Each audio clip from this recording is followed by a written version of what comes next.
we're walking towards the end of the third business week in the month of October. It's the 24th day of the month. So we just have a few sessions left. But just a quick run through Wednesday's midweek activities across a few markets on the continent of Africa, 0.05%. Mainly from the banking sector and a few non-banking names such as Nigerian Breweries, Lafarge Africa, which is the third largest cement maker, the Nigerian Exchange Index cruising around 98,900, and the total market value just a few notches away from 60 trillion naira, which would be a new high for the markets in Lagos, Nigeria. The BRVM in Cote d'Ivoire was better by 0.39%. The Egyptian market finished at 0.04% in the red. Wednesday, it was down roughly about 0.1% on Tuesday.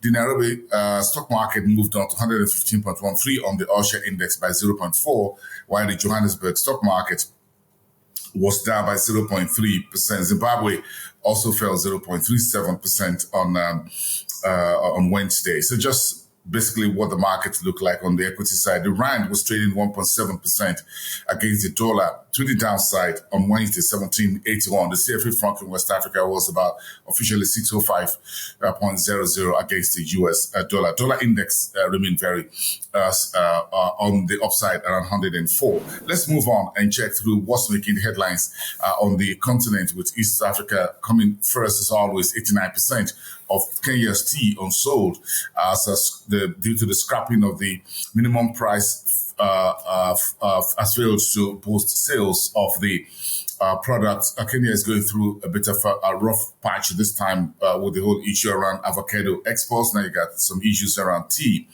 That's not good news for one of Africa's go-to market when it comes to agro-allied exports.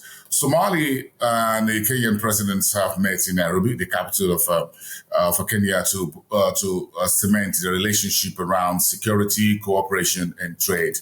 And unemployment in Rwanda is reported at 16.8% in the second quarter. That's a little unchanged from around 15% just about a year ago.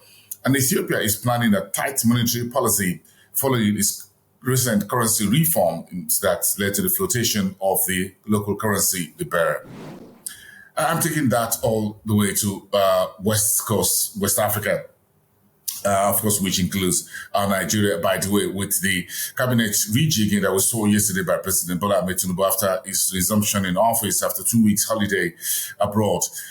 He told the cabinet he was changing 5 ministers, actually brought in 7, and scrapped a few ministries, including that of the Niger Delta, put them together under a new regional national development ministry, then changed the minister in charge of industry, trade and investment, and brought in Dr. Jumake Oduwale, who's been the head of the Ease of Doing Business at the public office of the president since the last administration. Dr. Jumake was being welcomed, according to a media report since yesterday when that announcement was made. She's considered a round peg in a round hole for the Ministry of Industry, Trade and Investment. The president also sacked the minister in charge of tourism.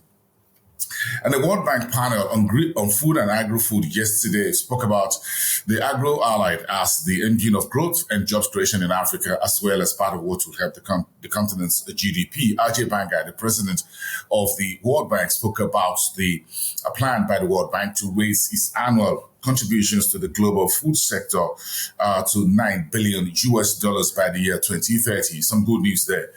Yesterday, putting food at the heart of the conversations of the multilateral annual meetings in Washington, D.C., coming to an end on Sunday. Liberia and Rwanda says they've signed a bilateral air services agreement, while Ghana's Chief Justice have told all the judges in the country to get familiar with the insurance laws and regulations in the country in order to handle matters in that subsector of the financial services industry. Let's move on to Southern Africa. What else do we have? Famous Foods reporting that its numbers are not looking really good, but the group CEO says things will look much better by the end of the year. Inflation, however, was the big news, however, out of South Africa, going below 4% threshold for the first time, set by the central bank. Now, that's handing the knife back to the SARB.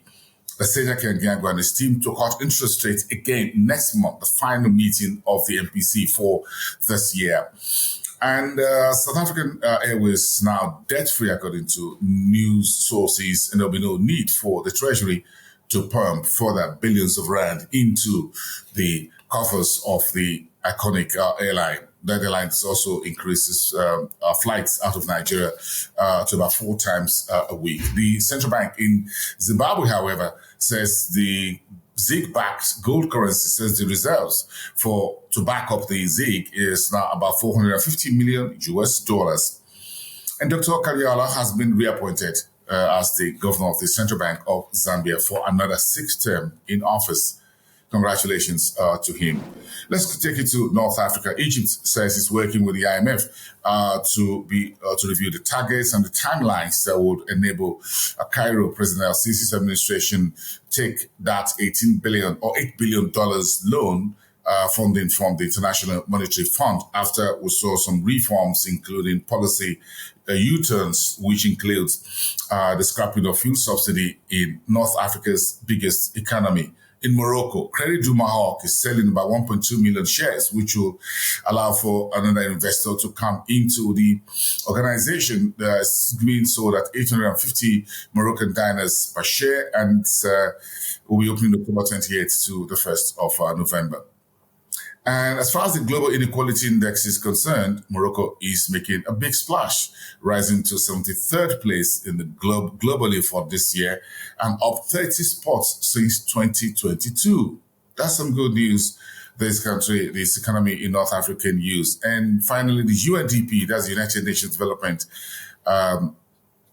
a program, as well as Egypt and Japan Business Council, said they put pen to paper as far as cooperation in trade, investment, and other collaborations are concerned. Those are the headlines as we step into the 4th business day of the week. This is happening at the World Bank IMF annual meetings. So we're covering that for you here on Frontier Africa Report. You can go to our website. You can see all our coverage videos as well as stories that we're following from the Bretton Woods Institution's 80th anniversary annual meetings.